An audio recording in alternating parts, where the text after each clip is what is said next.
how crucial ito na magiging testimony ni Ramil Madriaga, no? Meron na siya in-execute na affidavit before, and how crucial yung kanyang sasabihin doon sa pagtatahi nung facts pagdating sa confidential funds. Kasi 'di ba meron kayong gaps nung nagkaroon kayo ng pagdinig sa House Committee on Good Government last year? Well, may bahagi po doon sa affidavit po ni Mr. Madriaga kung saan sinasabi niya na siya daw po yung tagabigay ng pong mga duffel bags mula po sa mga tauhan ng Office of the Vice President para ibigay ho sa ilang mga particular na mga personalidad na supposedly nakadikit din po sa Vice President. No? So I think yan po yung mga kailangan i-clarify ng mga detalye at datos mula po kay Mr. Madriaga kahapon. No? So ibig sabihin, maganda makita ho natin yung flow ng pong paggamit ng confidential funds from the bank to the OVP personnel to confidential agent supposedly like Mr. Madriaga. And I suppose you will also test the credibility of Madriaga. Definitely. Kailangan po talagang matest yung credibility ni Mr. Madriaga kasi yun nga, ngayon lang naman ho natin siya nakita. There are serious questions relating to his character and gusto rin ho natin malaman kung talaga nga bang nagsasabi ho siya ng totoo.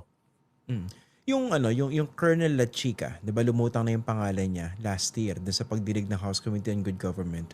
Anong plano ng committee sa kanya? At the moment wala naman hong panawagan no para isubpoena si Colonel La Chica. Ang gagawin po bukas lahat ng mga records po relating to the good government proceedings ay i-reconfirm lang po ng komite para ho malaman po natin yung para kumbaga mabilisan na lang po yung paglalatag ng mga ebidensya on the matter. Kasi yung po committee would want to be able to present to the nation only the newest evidence and the most compelling ones. So, ibig sabihin, we don't find the need to reprosecute matters and details that already been presented the last time. No? So, yan pong bahagi ng previous proceedings. Tingin ko magiging mabilis lang po kasi we will just have to reconfirm it. Okay. Doon sa mga hindi familiar doon sa proseso sa House Committee on Justice bukas, no? Kasi inisip nila, teka, baka magkaroon ng trial dyan. Baka magkaroon ng cross-examination. So, clarify this for the purpose, for our viewers na hindi familiar, no? Ano ba yung objective ng komite doon sa impeachment hearing bukas? Bukas, ang talaga naman pong tinitiyak po dito yung probable cause, no? Ibig sabihin, yung probability na malamang sa malamang may kasalanan itong impeachable official po na ito. No? So, yan po yung magiging standard para ho tumawid towards the articles of impeachment at voting. No? Ito pong proseso po natin. Very important lang din ho syempre yung gusto rin pagtitiyak ng komite na lahat ng mga ebidensya na tatawid no, towards the articles of impeachment and going to the Senate pagka ho nagkabotohan ay yung pong nakabatay lang ho talaga sa aktual na katotohanan at hindi ho nakabatay doon sa mga haka-haka, hindi ho nakabatay sa kasinungalingan. So, tingin ko yan po yung dahilan bakit medyo ano rin talaga yung komite. Mapagtiyak na dapat tama at totoo yung lahat po ng ilalatag po natin. Okay, ito pa no. How would you deal with the possibility that the Vice President her defense lawyers won't participate again or take part of this hearing? If they won't participate, then they will have waived the right, no? Ang totoo naman ho, the Vice President has every right, no, to present her defense in each and every stage of the proceeding, no? So, but syempre, the lawyers will not be allowed to do so, no? It is just the Vice President that can actually present her defense. But yun na nga, if she is ready, talaga ho nga, yun po yung ibibigay ho natin siya. Kaya ang sabi ho natin, for example, doon sa Mr. Madriaga affidavit, no? Ang plataforma para po wasakin yung kredibilidad ni Mr. Madriaga, hindi ho sa mga press briefing ng mga abogado niya. Ang plataforma ho para wasakin yung kredibilidad ni Mr. Madriaga ay sa House impeachment hearing po na dapat hong daluhan ng atin pong pangalawang Pangulo. Si Attorney Michael po ba expected to appear na tomorrow? Meron po siya subpoena. So our expectation is sisipot ho siya in respect of the subpoena. And siyempre, ang inaasahan naman ho natin, sabi naman niya ho, he will not hide behind the cloak of client confidentiality. And yung pong mga binanggit naman niya ho, previously, in the previous proceedings, ay i-affirm lang niya sa mga pagdinig po na ito. Kasi sabi niya, wala naman din. At totoo din naman, doon sa previous proceedings at today, na pinagsalitaan niya, wala naman ho talagang bago. Okay. Pero let's say Attorney Poe or any other witnesses became uncooperative. Yung power nyo to cite them for contempt, is that also available for the committee to use? I think kasama naman ho yan dun sa mga kapangyarihan na meron po ang komite. No? So, syempre, hindi naman immediately contempt, no? Yung pong mga actions na pwede hong magawa for uncooperative witnesses.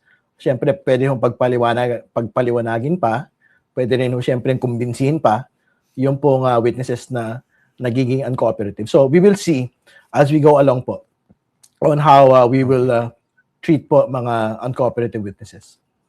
Okay, o sige. Lalabas lang muna tayo ng konti doon sa halls ng committee hearing. No? Pag-usapan natin itong konteksto sa labas naman. Naglunsad ng coalition or movement itong mga Duterte at ang kanilang mga taga-suporta. Ang pangalan yung RAGE, Reform Alliance for Good Governance and Accountability Coalition. And of course, si Mayor Baste Duterte, siya nang itinalaga bilang presidente ng PDP Laban. What do you make of this, no? Given the timing of the launch before the start of the impeachment hearing on April 14? Well, syempre, ang pagtingin naman ho natin dito, gagamitin po talaga ito to support, no?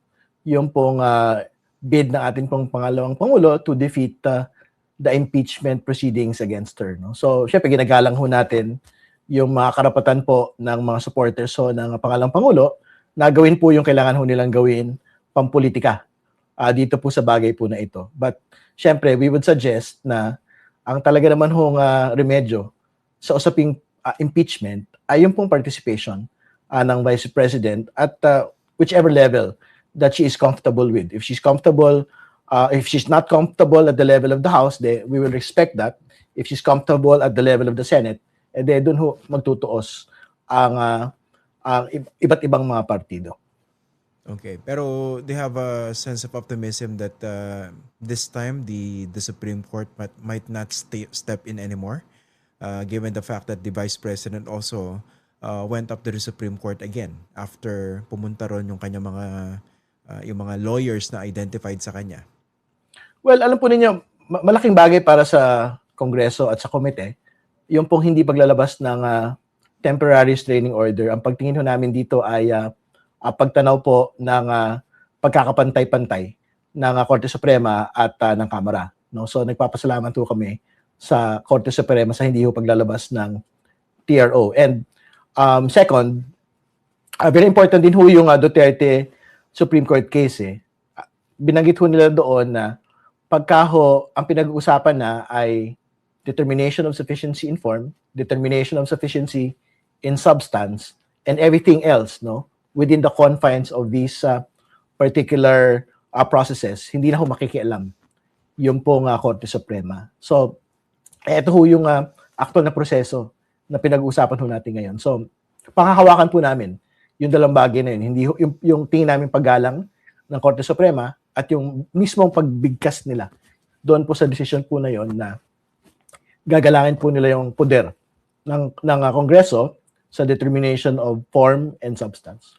So bukas 10 a.m. no? Yan ang simula ng House impeachment hearing nakatakda April 14, tama? Tama po. Magkita-kita ho tayo bukas. Very important yung papel ng taong bayan po dito. Huwag niyong iasa lang sa mga politiko. Ito pong proseso po na ito.